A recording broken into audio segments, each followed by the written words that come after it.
everyone, this is Maki. Today we are going to dive into the history of the cosmic Cal-re game. Last time, we discussed the events leading up to the operation where the neutron jammer was deployed on Earth. This is the history leading up to the start of Operation Overboss, in which Zaft forces, after failing their landing operation on Earth, attempted to land on Earth again using neutron jammers. With new models of mobile suits constantly being introduced by Zaft, the Earth Alliance found itself backed into a corner. For today's analysis, we'll explore the history leading up to the mysterious battle of Endymion Crater. It's an exciting segment that features characters from the TV anime and even fan favorite characters from spin-offs. Let's begin our historical analysis. Cosmic Era 70, April 2. Following the deployment of the neutron jammer on April 1st, Earth was thrown into chaos. Seizing the opportunity, self-descent forces began their operations.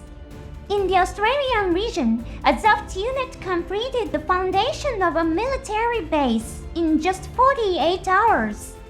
The Earth Alliance's Pacific Fleet engaged the Zaft forces, but the battle ended in a great victory for the Zaft. The base established during this time became known as Cal-re-A base. It was also at Cal-re-A base that Athran was informed by Kruze of his transfer to the Special Operations Unit Faith. Then on April 17th, the battle for the resource satellite Jakindu took place. Jakindu would later become the site of the final confrontation in Seed. This climactic battle in Seed has come to be known as the Second Battle of Jakindu. The battle that took place on April 17th, Cosmic Era 70 became known in history as the First Battle of Jakindu. The Earth Alliance's 5th and 6th Fleets launched a joint operation from the lunar Maya space, targeting the plant homeworld. The outcome of this battle, however, is not recorded in any detail. Following this conflict, the plant government decided to convert Jakindu, formerly a resource satellite, into a space fortress.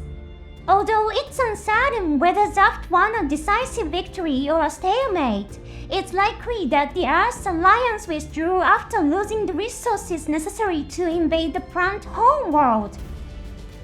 Zaft set their sights on capturing the Maya space on the moon. On May 3, they launched an invasion of the moon. They established a military base in the Lawrence crater located on the far side of the moon, as seen from Earth. The Earth Alliance and Zaft began a battle that divided the moon into two fronts, using the area known as Grimaldi Crater as the border. This lunar battlefield became known as the Grimaldi Front. On May 20, construction of the Cal-re-A base was completed. Around the same time, Zaft officially deployed the DIN, a mobile suit specialized for aerial combat. With their base established and their forces reinforced, the Zaft began a full-scale invasion of Earth on May 22. On May 25, the Earth Alliance's Mediterranean fleet clashed with the Zaft submarine carrier fleet. This battle later became known in history as the First Battle of Casablanca. It was in this battle that Zaft introduced their aquatic mobile suit, the GUN. Zaft forces defeated the Earth Alliance and continued their invasion of Earth. The Zaft also conducted operations to capture Earth Alliance bases on the ground. During this time, construction of Gibraltar base began. Gibraltar base plays an important role in Sea Destiny, where it becomes the place where Athran decides to defect from Zaft. May 30th, the Battle of Suez took place as Earth Alliance, and Zaft ground forces crushed near El Alamein, Egypt. This battle involved several key figures, who would play important roles in history. On the Earth Alliance side, the Eurasian Federation's armored units were heavily involved. Among their commanders was Morgan Chevalier, who demonstrated a remarkable ability known as special spatial awareness. He demonstrated tactics that made it seem as if he was watching the battlefield from above. The Zaft forces struggled against the armored units. Despite the use of their new mobile suit, the Zulu many were destroyed during the battle. The tide of battle turned thanks to Andrew Waldfeld. He introduced the new mobile suit, the Baku, and successfully neutralized Morgan's tank units. To capitalize on this victory and boost morale, the plant Homeland gave Waldfeld the nickname Desert Tiger and hailed him as a hero. Meanwhile, Morgan, who had been known as Mad Dog under the moon even before this battle, was facing defeat. It remains unclear whether Plant chose the term Tiger in response to Morgan's Mad Dog nickname. However, the decision to associate Waldfeld with a tiger, despite his use of the dog-like Baku, seems to have been influenced by Morgan's nickname. Of course, this is just my personal speculation. June turned. Meanwhile, a battle erupted at the Endymion crater, a critical resource supply base for the Earth Alliance. On the Grimaldi front on the moon, Lofrager and Cal-re-A crossed paths on the battlefield. As we've seen in the historical events so far, the Earth Alliance has suffered a series of defeats at the hands of Zaft. On the moon, the Alliance's third fleet was completely destroyed. In response, the Earth Alliance devised a desperate strategy, used the massive Cyclops weapon to destroy the Zaft forces, even at the cost of their own troops. At the time, however, the Cyclops was not technically a weapon. It was originally a mining machine designed to melt ice-rich in rare metals. By overloading it and causing it to go haywire, the Earth Alliance reapposed it as a self-destruct weapon. A tool designed to pave the way for humanity's future was turned into a weapon of mass destruction. The Earth Alliance succeeded in inflicting devastating losses on the Zaft forces. However, this strategy also resulted in numerous casualties among their own soldiers.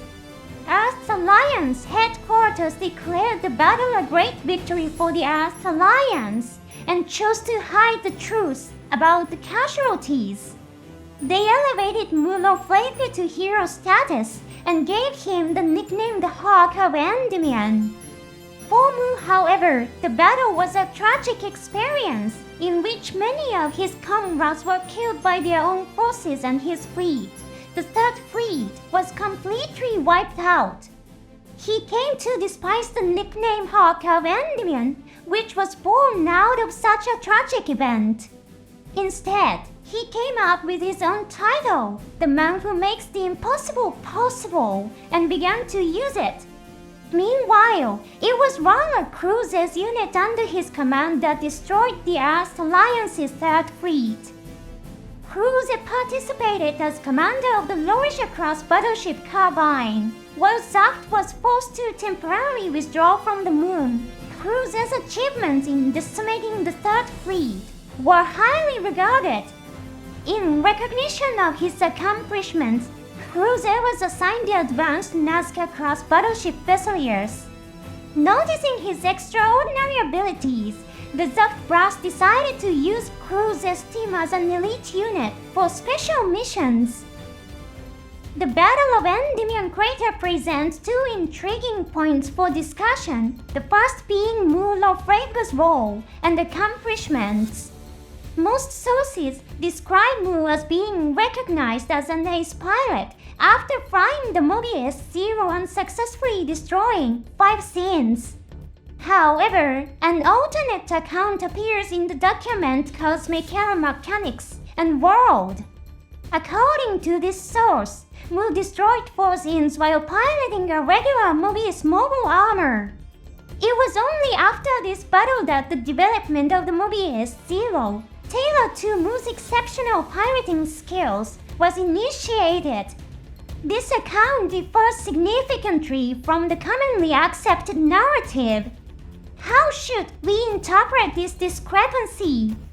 Mu piloted Mobius Zero in the battle at Endymion Crater, and the light soldiers were also piloting Mobius Zero. It's no fun to simply interpret this as a misinterpretation. Instead, let's consider the possibility that this is an example of Earth's Alliance fabrication to boost the morale of its soldiers. Consider this: the majority of Earth's Alliance pilots were deployed in standard Mobius mobile armor and faced the overwhelming combat capabilities of soft mobile suits such as the Zin. What effect would it have on these soldiers if they were told that a hero piloting the same Mobius as them had achieved such remarkable success? It would undoubtedly inspire and uplift their spirits, instilling courage and a sense of pride. Moreover, the news that a custom mobile armor had been designed for this hero would send a clear message: the Earth's Alliance recognizes and rewards the achievements of its soldiers. The claim that Mu destroyed 4 scenes while piloting a Mobius during the lunar battle could therefore be a carefully crafted piece of propaganda. It would serve to galvanize the troops and reinforce loyalty to the Earth's Alliance. It might also be interesting to consider that the statement, "In the battle on the moon, Mu piloted Mebius and destroyed 4 Gins," was fabricated by the Earth's Alliance HQ. It's kind of cute that the number of scenes destroyed has been reduced slightly from 5 to 4. Maybe they thought 5 was too many. The other item concerns Cal-re-A. Recognized for his achievements in destroying the Earth's Alliance's 3rd Fleet, he was given a new battleship and appointed commander of an elite unit. Knowing that it was Kruze who destroyed the 3rd Fleet to which Mu belonged explains why Mu was so wary of him. As the commander of an elite unit, Kruze had gained the trust of the military brass. But was it really an elite unit? Kruze's team included Athranizak Darker and Nicole. They were elites who were allowed to wear red uniforms, but their infiltration mission into the space colony Heliopolis, depicted in the TV anime, was actually their first battle. These 4 were the children of members of the Grand Supreme Council. Perhaps Kruze was expected to protect the lives of these elite sons. Similar elements have appeared in past GUNDAM series, such as the Chimeric Corps of the Principality of Zeon, a combat unit featured in the Mobile Suit Variations project. The Chimeric Corps was a unit made up of the Ace Mobile Suit pilots of Zeon. An Ace pilot unit sounds very cool and appealing, doesn't it? However, this unit has been controversial since its inception. Some argue that scattering highly skilled ace pilots across different battlefields might be more effective than gathering them in one place. In the comic book Johnny Lydon's Return, the story unfolds by focusing on such elements. It explores whether there was a hidden purpose behind the military inefficient act of gathering ace pilots in one place. If Athran and the others were extremely talented ace pilots, it might have been more efficient to send them separately rather than assign them to the Kruze team. Was there a reason for this? Of course, there could be other interpretations. Perhaps there was an ideology similar to the Cosmo aristocracy from the Universal Century series. It's the belief that those with great abilities have a duty to fight to protect the weak. Being born into the families of Grand Supreme Council members might come with the obligation to fight on the front lines for the people. What do you think? After that, Kruze achieved significant results on many battlefields and played an important role. It was during these battles that Nicole Amalfi was killed. Nicole's father, Yuri Amalfi, originally took a passive approach to the war, but his son's death caused him to become more active, leading him to provide the military with neutron jammer Cal-re technology. The situation of the sons of Plan Supreme Council members rallying under Kruze, who has achieved military success, was a very convenient development for Kruze himself, who wanted the war to escalate. This time we analyzed the story leading up to the Battle of Endymion Crater. Several characters from the TV anime and spin-offs made appearances. Interesting elements were revealed, such as the mysteries surrounding Mulo Flavor and the Kruze team. In the Gundam series, even the official materials often contain different accounts. Personally, I find it fascinating to interpret and analyze each version of history as if they were all valid.